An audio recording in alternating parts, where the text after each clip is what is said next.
Psychology of people who avoid eye contact. Have you ever noticed how uncomfortable people get when someone doesn't look them in the eyes? Almost instantly, assumptions appear. They're hiding something. They're insecure. They're rude. They're not trustworthy. In American culture, eye contact is treated like a moral test. If you pass, you're confident and honest. If you fail, something must be wrong.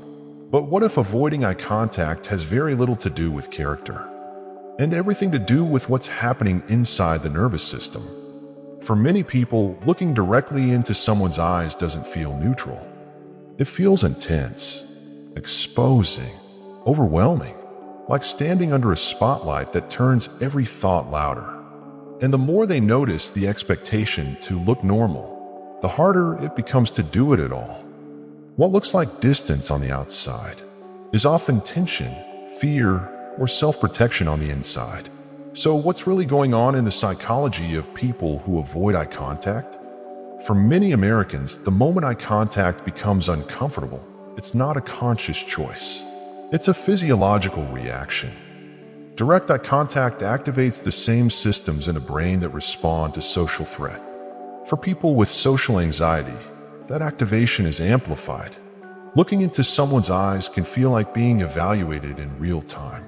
Every micro-expression feels loaded. Every pause feels exposed. The mind starts racing. How am I coming across? Do I look awkward? Did I say that wrong? And as self-monitoring increases, the body looks for relief. So the gaze drops. Not to disengage, but to regulate. This is why many people who avoid eye contact are actually highly attentive. They're listening carefully. They're tracking tone, words, and reactions. They just can't tolerate the intensity of constant visual connection. For others, eye contact triggers shame rather than fear. When someone carries a strong inner critic, being seen feels dangerous. Eyes become mirrors that reflect judgment, even when none is present. In those moments, avoiding someone's gaze isn't about hiding the truth. It's about avoiding the feeling of being exposed. And then there's another layer that's often misunderstood. Intense conversations, some people look away not because they don't care, but because direct eye contact feels like escalation. In American communication, sustained eye contact can signal dominance or challenge.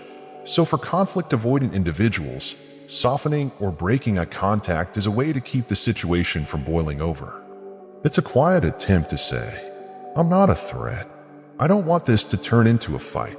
What complicates this further is how strongly Americans are taught the rule. Look people in the eye. From childhood, eye contact is linked to honesty, confidence, and respect. So when someone struggles with it, they often internalize the idea that they're failing socially. This creates a loop. The more someone tells themselves, "I should be making eye contact right now," the more self-conscious they become. And the more self-conscious they feel, the harder eye contact becomes to maintain. Avoidance increases not because they don't care, but because caring makes it harder. And for some people, this discomfort isn't just emotional. It's neurological. For many neurodivergent Americans, especially those on the autism spectrum, eye contact isn't just uncomfortable, it's overwhelming. The brain processes eye contact as an intense sensory input. Instead of helping connection, it competes with listening, thinking, and emotional regulation. Neuroimaging studies show that for many autistic individuals, looking into someone's eyes increases activity in the amygdala, the brain's threat center. The reaction is similar to stress, not intimacy.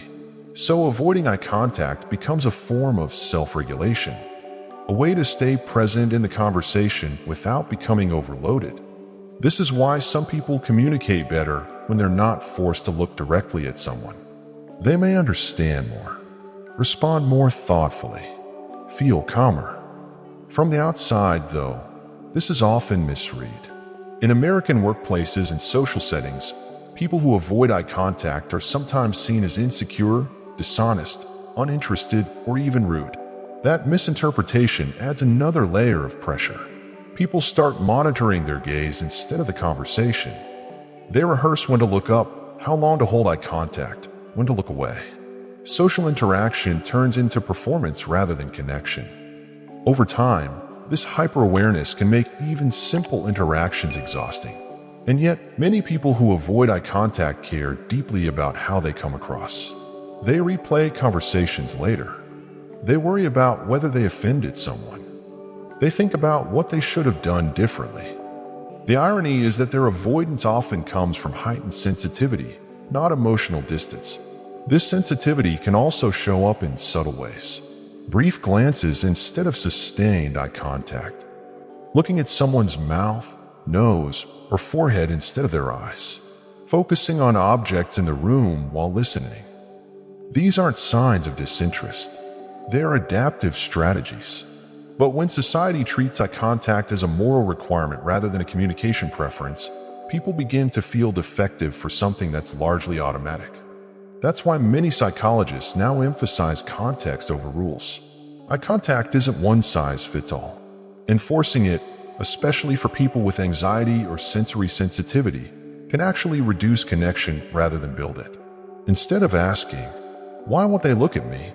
a better question is, what might make this interaction feel safer for them? Because when safety increases, connection usually follows. Psychologists in the US increasingly point out that eye contact should be understood as a tool, not a test. In therapy settings, for example, many clinicians notice that clients often open up more when they're not required to maintain direct eye contact.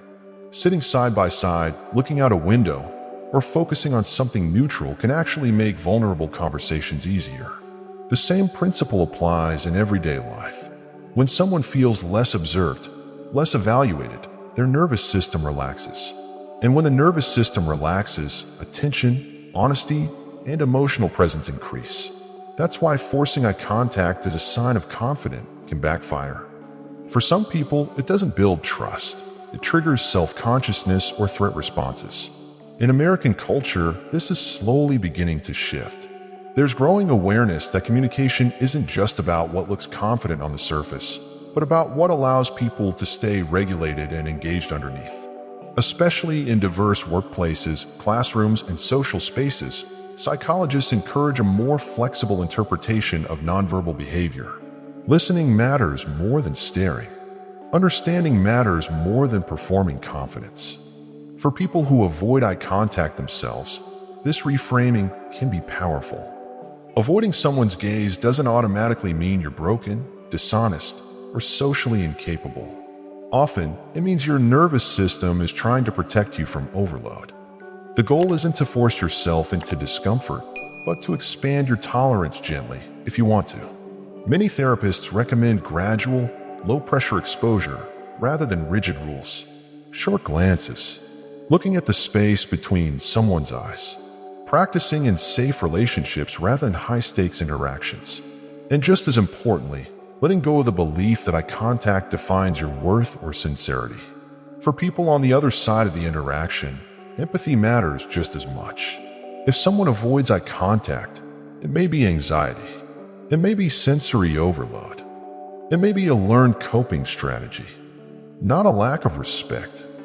When we stop treating eye contact as a moral signal and start seeing it as a personal comfort zone, conversations become less tense and more human.